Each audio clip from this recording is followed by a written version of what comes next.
வணக்கம். இது எஃப்ஐஆர். நாட்டின் பல்வேறு இடங்களில் நிகழ்ந்த குற்றங்கள் மற்றும் அதன் பின்னணி பற்றிய தொகுப்புகளை இப்போது பார்க்கலாம்.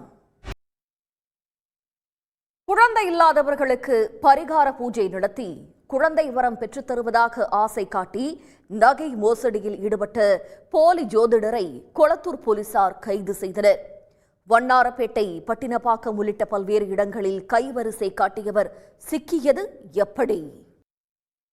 சென்னையில் கிரிண்டர் ஆப் மூலமாக பாலியல் செயலுக்கு அழைக்கப்பட்டவர்கள் இளைஞரை கட்டி போட்டுவிட்டு வீட்டில் இருந்த தங்கம் மற்றும் வெள்ளி பொருட்களை கொள்ளையடித்துச் சென்றனர்.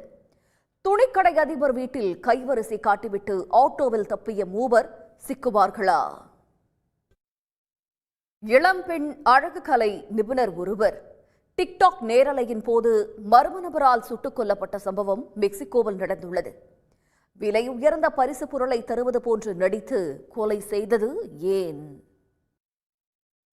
நாமக்கல்லில் ஃபாஸ்ட் ஃபுட் கடையில் சிக்கன் ரைஸ் சாப்பிடச் சென்ற இட்லி கடைக்காரர் அடித்து கொலை செய்யப்பட்டார். பெண்களுடன் ஏற்பட்ட தகராறு கொலையில் முடிந்ததன் பின்னணி என்ன? நெல்லையில் 1000 ஆண்டுகள் பழமையான அம்மன் சிலையை விற்க முயன்ற 4 பேரை சிலை கடத்தல் தடுப்பு பிரிவினர் கைது செய்தனர். சிலை எந்த கோவிலில் திருடப்பட்டது? கோவையில் கொலை செய்யப்பட்டு கிடந்த இளைஞர் வழக்கில் போலீசார் துப்பு துலக்கி கொலையாளிகளை கைது செய்திருக்கிறார்கள்.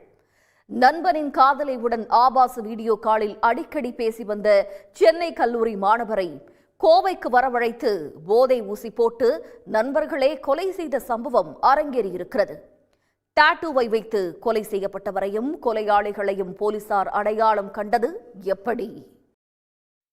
ராணிப்பேட்டை அருகே ஓராண்டுக்கு முன்பு பிரிந்து சென்ற காதல் மனைவி 8 மாத கர்ப்பிணியாக இருப்பதை அறிந்த கணவர் ஆத்திரத்தில் மாமியார் உள்ளிட்ட 3 கொலை செய்துள்ளார்.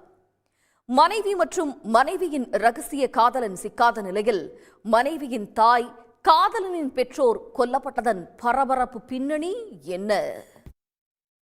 குமரி அருகே கறிவிருந்துடன் நடந்த மது பார்ட்டியில் ஏற்பட்ட தகராறில் இளைஞர் ஒருவர் கொலை செய்யப்பட்டுள்ளார். நண்பன் சடலத்தை கட்டிப்பிடித்து அழுது கொண்டிருந்த நண்பனை போலீசார் பிடித்து விசாரித்த போது திடுக்கிடும் தகவலை கூறியிருக்கிறார்.